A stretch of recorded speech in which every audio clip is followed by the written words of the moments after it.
First, I wanted to thank Dr. Trent, Dr. Trucco, University of Miami, Sylvester Comprehensive Cancer Center, who's co-hosting this event with us, and just want to say thank you. We would not be where we are today without University of Miami, in particular you and Dr. Trucco, who's around here somewhere. So thank you. Brilliant doctors, thank you.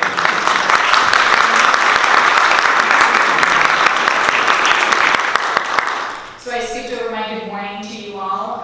So good morning, and thank you all for being here. This is, of course, a very new event, and we're honored that you trusted us with your time and especially your talent in being here today. So welcome to Miami, welcome to the Biltmore, and welcome to Factor, and welcome to the least scientific presentation you may ever hear, certainly over the next 2 days. Looking at all of you, brilliant people gathered here today, it really makes me think of one thing, and that is Mrs. Consuelo Rogers, who was my high school biology teacher. She would have absolutely voted me the least likely person to ever address a medical conference.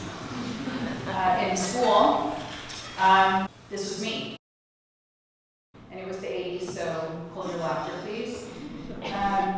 This was definitely not me. Why am I here today, is what Mrs. Rogers would ask.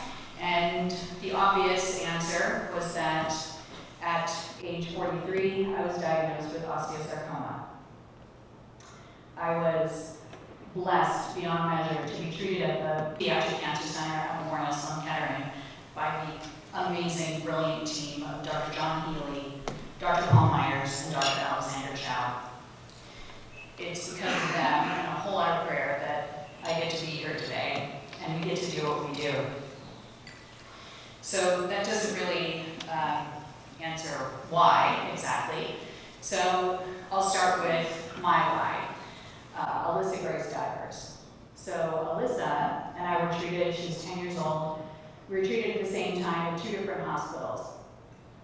So all the way through, we were on the same track of treatment.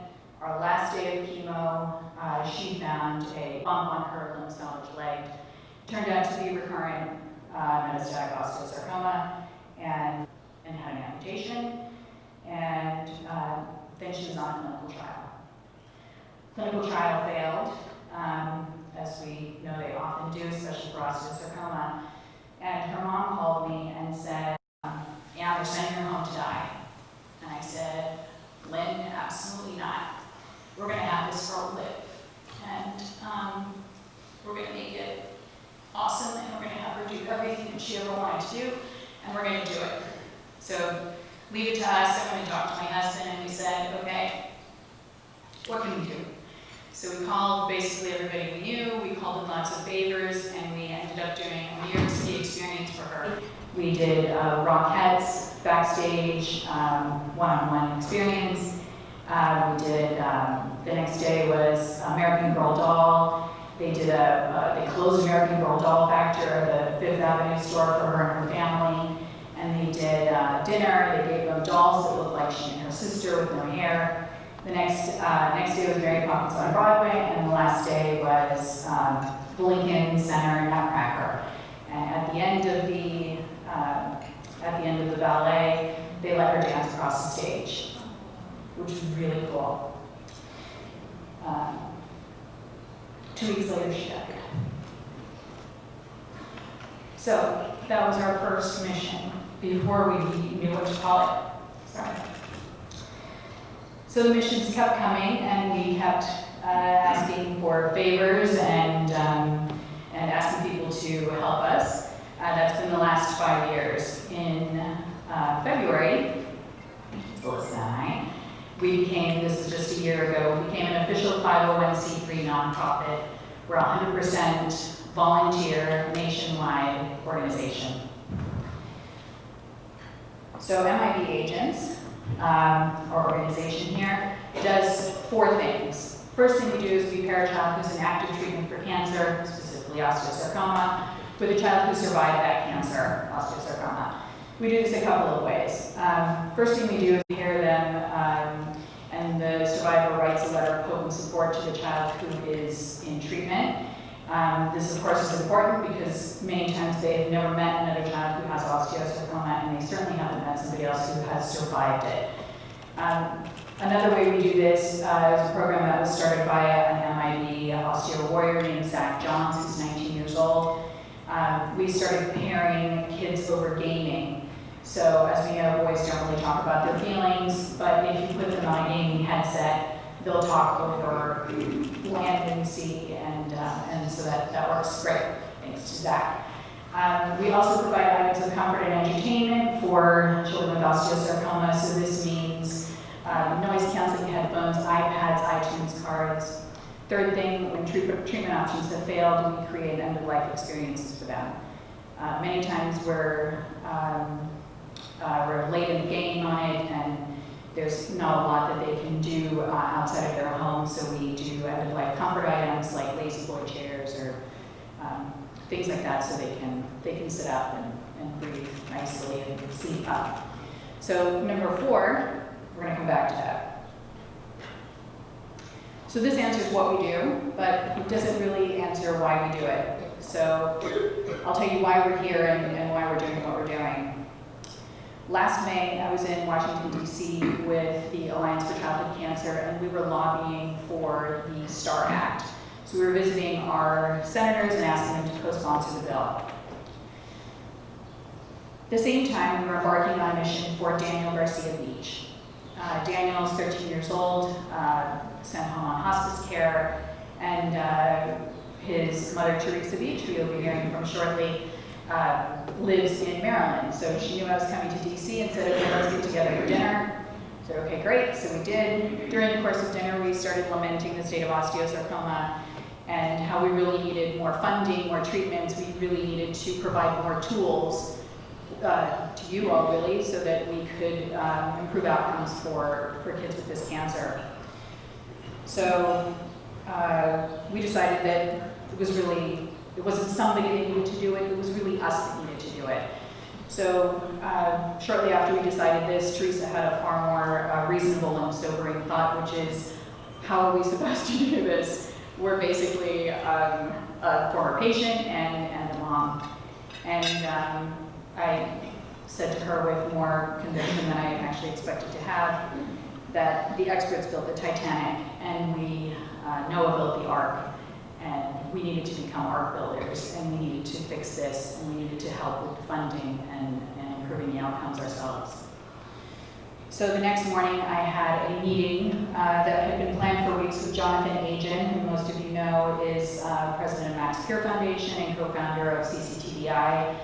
I brought Teresa to that breakfast, and we told Jonathan what we were talking about the night before, and Jonathan said very plainly and directly, you need a conference. To which I laughed very hard and long and said, you don't understand, we're a very small organization. Spelled out all of the reasons that was far too audacious of an undertaking for our little organization. 1 month later, we changed our charter to include number 4. So number 4 is we create opportunities for collaboration through an annual conference to move forward osteosarcoma and to help fund research.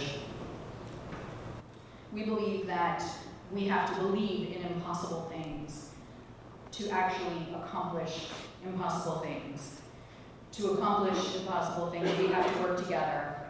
And we have to do one thing throughout humanity that has been the singularly most important thing that has ever caused change to happen in the world.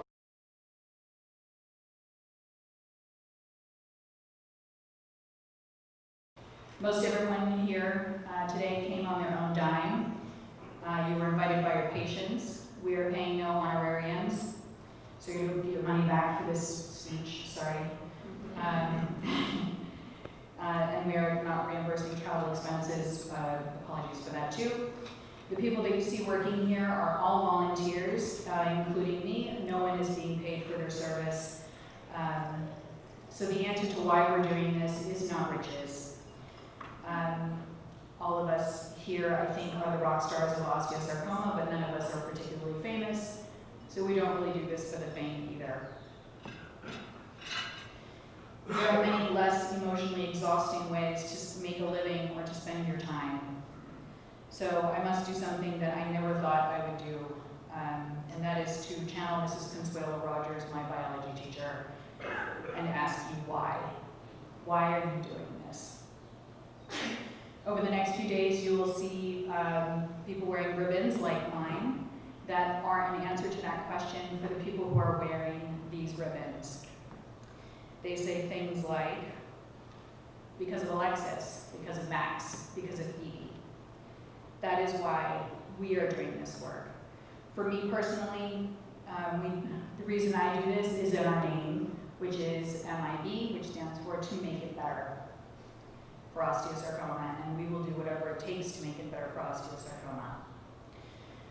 This conference has been funded by many small donations of friends and family of osteosarcoma patients, fellow nonprofit organizations, St. Baldrick's, Quad W, Live Like Bella, the Zach Sobiak Osteosarcoma Fund, and the Siegel family have all been very supportive of what we're doing here today, and we couldn't be here without them.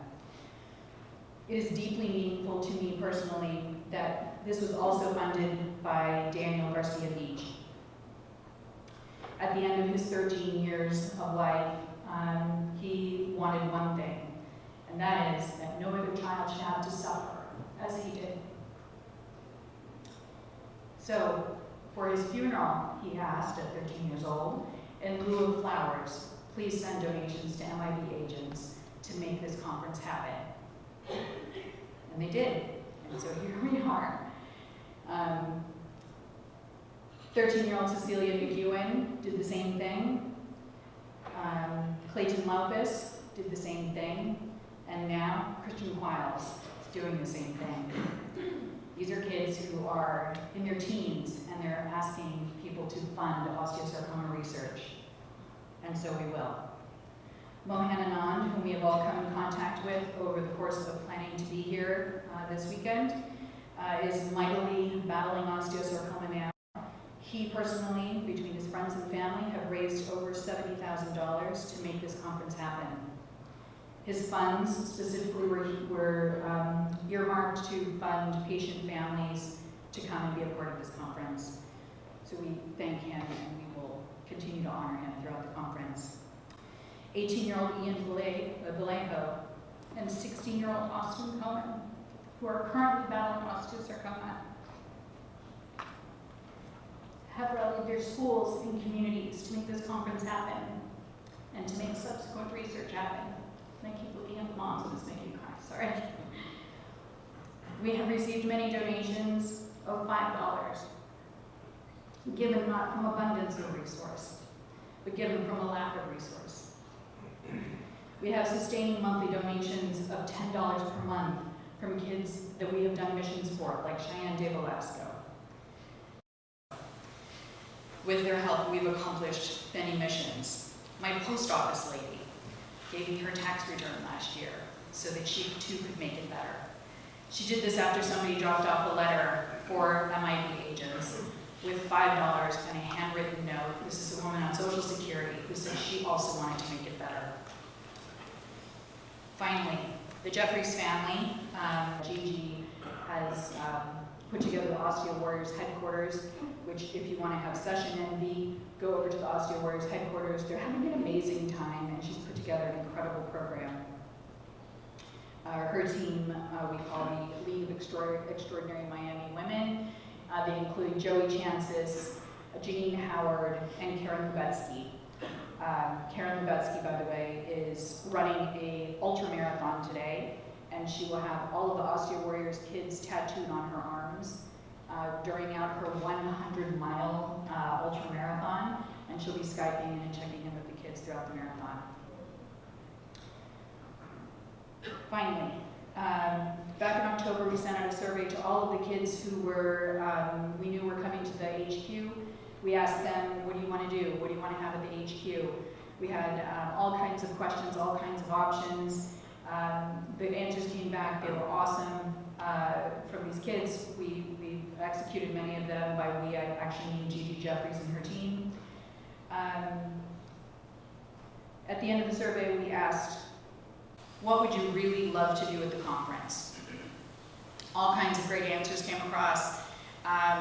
Would love to do cake decorating, would love to do cooking, would love, and we're doing all of it, but the best answer came from Justin Cowan. And his answer was simply, find a cure. I believe it is our collective responsibility to do as Austin Cohen has asked us to do. Thank you for being here. Thank you for the work you do every day in honor and in memory of the warriors that you have come in contact with. It's really meaningful, it's really important, and we were really grateful for you being here. Thank you most of all for using your power just for good. We promise to do the same.